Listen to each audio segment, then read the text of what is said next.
Introduction to the Banwaon's resistance. The Banwaon people, through Tagdumahan, have a long history of opposing mining and logging in their ancestral domain. Driven by their communal land ownership and indigenous beliefs, they view their land as a collective good, rejecting external exploitation and enduring significant violence, including the killing of leaders. Their struggle highlights the high stakes in protecting their land and unique way of life. Human rights violence. A solidarity mission later documented 93 human rights violations, including gun toting, indiscriminate firings, threats, and the use of civilians as the human shields. The situation escalated when an anti-mining advocate and village chief, Anges Presocio Sr., was killed. This tragic event became the breaking point that pushed the Banwaon to evacuate collectively in enduring months of hardship.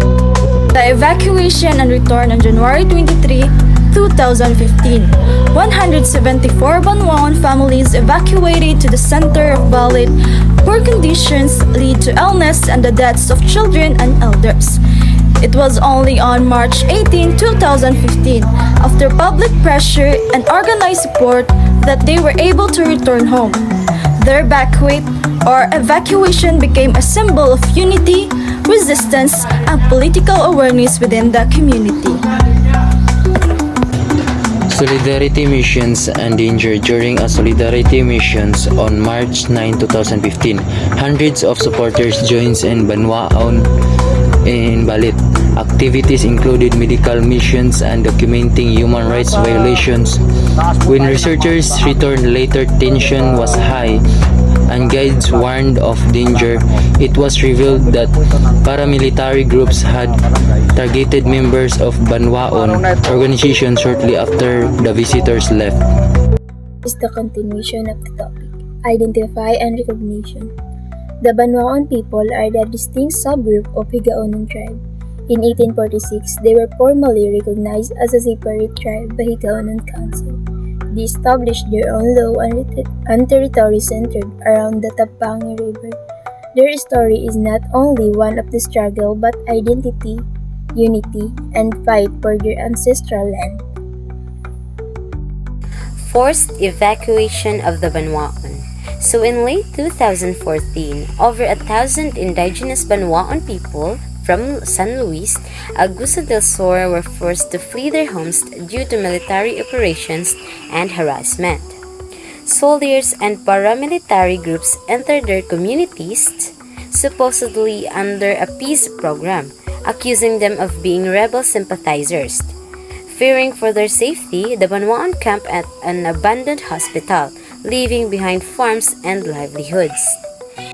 Indigenous notion of development and external pressure for the Banwaon land is collectively owned, making external title processes oppressive and a potential threat to their territory. Despite laws meant to protect indigenous rights, powerful individuals continue to pose threats, often under the guise of development project.